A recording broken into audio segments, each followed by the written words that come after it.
Professeur, par les mots, on traduit ses sentiments, on dit sa colère. Et ça me fait penser au poète qui exalta la femme noire, Léopold Senghor.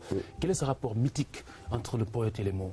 Le rapport mythique entre le poète et les mots, c'est que la poésie, elle est d'abord mot, comme vous dites. Mais il faut dire que le poète joue avec les mots de la même manière, comme j'ai envie de dire que l'enfant éboueur jouerait avec les ordures. Mais quand on dit que le poète joue avec les mots, qu'avec les mots, il dit sa colère, il crie sa rage, il chante sa joie, il chante la beauté de la femme, même si c'est un jeu de mots, c'est toujours un jeu sensé. J'ai envie de dire que les poètes sont des sortes d'écologistes de l'esprit. Quand je dis que les poètes sont des écologistes de l'esprit, ça veut dire quoi? Qu'ils nous apportent cet oxygène irremplaçable sans lequel notre humanité serait incomplète. Quand je dis les poètes, c'est des écologistes de l'esprit, c'est une manière de dire, c'est des spécialistes de l'entretien, de la réparation. Ils bâtissent et construisent des châteaux, mais des châteaux de mots, mais des châteaux de mots qu'aucun coup de vent ne saurait balayer. Des châteaux de mots qui, parce qu'ils sont encore une fois châteaux, couvrent le monde et permettent à l'homme d'entretenir un rapport privilégié avec son semblable, mais d'entretenir également un rapport de joie, un rapport d'humanité simplement, avec véritablement les mots. Vive les mots, vive la poésie, parce qu'encore une fois, c'est par la poésie que les mots revêtent des habits, et des habits aptes à nous rendre heureux, des habits aptes à nous rendre joyeux, des habits aptes à nous arracher les sentiments les plus insoupçonnés en nous. Vive le poète, parce que le poète est un inventeur toujours de notre monde.